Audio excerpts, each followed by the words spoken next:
June 28th, a couple hours ago, the House Select Committee investigating the events of January 6th called a surprise session Big surprise. where they said they had compelling testimony that had to get out ASAP. They kept the witness as a surprise for her safety, apparently. The witness, Mark Meadows, one of his top aides, Cassidy Hutchinson, gave some interesting testimony, to say the least. Yes. Yeah, I mean, I think a lot of us, imagined the worst, right? We imagine just how dysfunctional this whole White House was, but then you get a glimpse into some of the dealings, and man, it's worse than I imagined. I thought there were some adults in the room. I don't think there was that many. No. No. Less and less, as it turns out. Yeah, I'm telling you, look, Trump obviously comes off looking bad because he always does, but Mark Meadows came off looking extraordinarily bad. Yeah. Like a weak leader. Yes. Considering he's the chief of staff for Trump. Of course, Trump went through a lot of chiefs of staff, but this guy was like the ultimate sycophant. So Trump ultimately got what he always wanted, some guy who would never tell him no. And, it damn near led to immediate disaster for Trump. Right? Yeah. So I think probably the most bombastic testimony today was Trump's desire, which we knew, Trump's desire to march on the Capitol with his thug army, right? Yep. We knew he wanted to do that. He said he wanted to do it in his speech before, as he's getting them all riled up. Yeah. But apparently, when you're lunging for the steering wheel of the SUV that's taking you back to the White House, and then accosting the Secret Service agent who's trying to stop you from wrecking the car,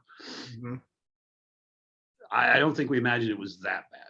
No, and it's kind of hard to fathom, really. I mean, this is the leader of the free world and head of the biggest military in the world, and he can't even control himself in a moving vehicle and reaches for a steering wheel.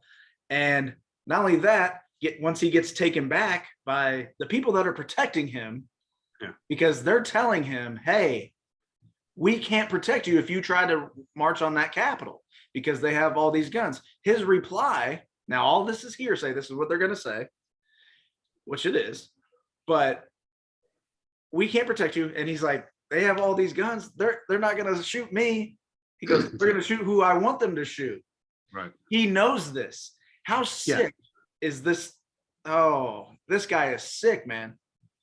It seemingly with Miss Hutchinson's testimony, as you mentioned, we have a lot of hearsay. There's plenty of hearsay exceptions in court, and this isn't a court, so she can just go on and say whatever she wants to. Sure, yeah. But she can hurt herself, but it seems like this is corroborated by others, at least according to her. Again, hearsay. Right. I'm not sure, and I've got a friend who's a former Secret Service agent.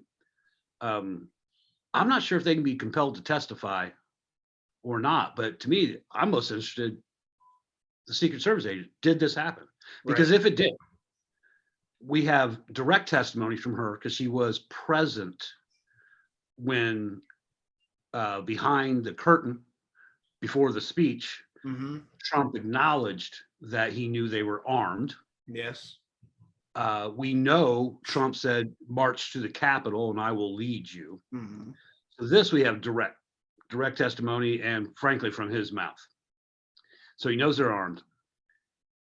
If he wanted to lead them, to me, that's treason. He wanted to lead his own private army of thugs, to stop the certification of the presidential election. Yes. So I want to put this in context as well. Okay, this is how insane this guy is. Most people don't know this, but before Hitler became Hitler, he was in jail for doing kind of similar stuff that Trump was doing. Very same thing. The beer hall push in 1923 was the exact same thing that Trump was attempting. He was in jail, but he was so charismatic that they let him go in jail. And then obviously he went on to do what he did. But my point is, all this shit that he is doing, this is not, oh, we're taking back America. This make America great again. This is America. This is not America. This is not what it stands for. This is not anything. He wants to be a dictator. That's the only thing. And he just wants, it's all about him. And the people that don't recognize that, it's very shocking and depressing, because I just don't understand how you can't see him for what he is. And I guess, that's what these kind of people feed off of, are these zealots that will believe anything. So it's very sad. And the fact that this guy was our president, it's disheartening as an American. It's very disheartening. There were a lot of comments on social media today about Miss Hutchinson. I saw one comment like, where was she for the past year and a half? Like, I don't know who she's supposed to testify to prior to this. I have no idea. But, and they questioned. She was being protected. She was being protected.